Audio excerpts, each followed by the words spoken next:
बौद्ध धर्म के कुछ पुराने ग्रंथों में वर्णन मिलता है कि सम्राट पुष्यमित्र ने बौद्ध भिक्षुओं को बहुत सताया और उनका नरसंहार करवा दिया। अनेक बौद्ध मठों को ध्वस्त कर डाला। आज हम देखेंगे कि यह सत्य है या नहीं, और अगर सत्य है तो ऐसा क्या हुआ कि जिस भगवान बुद्ध को सनातनी विष्णु का अवतार मानते हैं, उनके अनुयायियों पर सनातनी सम्राट पुष्यमित्र शुंग ने ऐसा अत्याचार क्यों किया। अगर इतिहास में जाएं तो चंद्रगुप्त मौर्य के शक्तिशाली साम्राज्य के स्थापित होने से लगभग 300 वर्ष पूर्व से बौद्ध धर्म मगध व इसके आसपास प्रचलित था। उस काल में बौद्ध धर्मावलंबी स्वतंत्र रूप से अपना प्रचार प्रसार करते थे, परंतु सिकंदर और सेल्यूकस के पश्चात ग्रीकों के जो लगातार आक्रमण प्रारंभ हुए, उस समय तक सम्राट अशोक के कारण बौद्ध धर्म काफी फैल चुका था। और जब डेमेट्रियस और मिलियांदर के समय जब शत्रु सीधे अयोध्या तक पहुंचकर मगध के सिंहासन पर ही ग्रीक सम्राट का अभिषेक करने की योजना बनाने लगे थे, ऐसे संकट के समय बौद्ध धर्मावलंबियों ने राष्ट्रद्रोह करके आक्रमणकारी मिलियांदर, जिसे बौद्ध मिलिंद के नाम से पुकारते हैं, का साथ देना पसंद किया,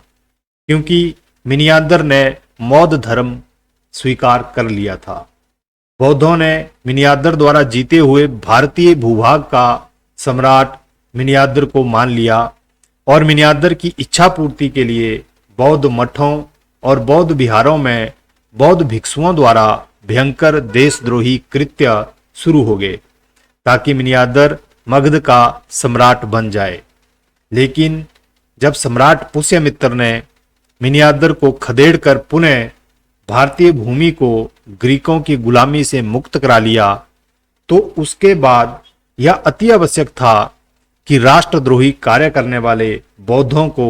फांसी की सजा दी जाए और ऐसे राष्ट्रद्रोह के केंद्र बने बौद्ध मठों व विहारों का समूल नाश किया जाए, ताकि भविष्य में कोई राष्ट्रद्रोह ना कर सके। यह कोई अत्याचार नहीं था, बल्कि सम्राट पुष्यमित्र का राज कर्तव्य और धर्म कर्तव्य था कि राष्ट्रद्रोही पापियों को दंड दे,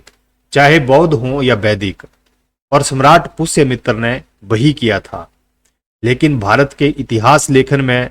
जो कि आज तक प्रचलित है, कि सम्राट अशोक परम सहिष्णु था और पुष्यमित्र शुंग एक खलनायक था, परंतु अगर निरपेक्ष भाव से देखा जाए तो भारत की राजनीति में सम्राट अशोक ने जो धर्म को मिलाया और राजदंड के सहयोग से बौद्ध धर्म का प्रचार किया तथा वैदिक धर्मावलंबियों के कार्यों, यज्ञ आदि करने पर भी प्रतिबंध लगा दिया था, वह तो कोई सहिष्णुता नहीं थी। इसके विपरीत सम्राट पुष्यमित्र शुंग ने अवश्य दोषियों को सजा दी होगी। शायद ऐसा करते समय गेहूं के साथ घुन भी पिस जाता है, इस तरह कुछ घटनाएं हो गई होंगी, उसे केवल अपवाद ही मानना चाहिए। इस तरह हम यह मान सकते हैं कि पुष्यमित्र शुंग द्वारा देशद्रोही बौद्धों को सजा देना व उनके देशद्रोही गतिविधियों के केंद्रों को ध्वस्त करने के बाद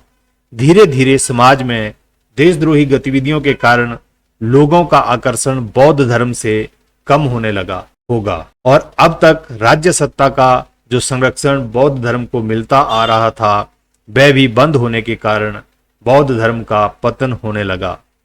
बाद में बौद्ध धर्म के भी अनेक पंथ बन गए और आज बौद्ध धर्म भारत में नाम शेष ही रह गया है। इसलिए पुष्यमित्र शुंग कोई खलनायक नहीं है, बल्कि भारत को ग्रीकों की गुलामी से मुक्त करवाकर पुनः वैदिक धर्म को प्रतिष्ठा दिलाकर भारत माता का एक महान पुत्र है।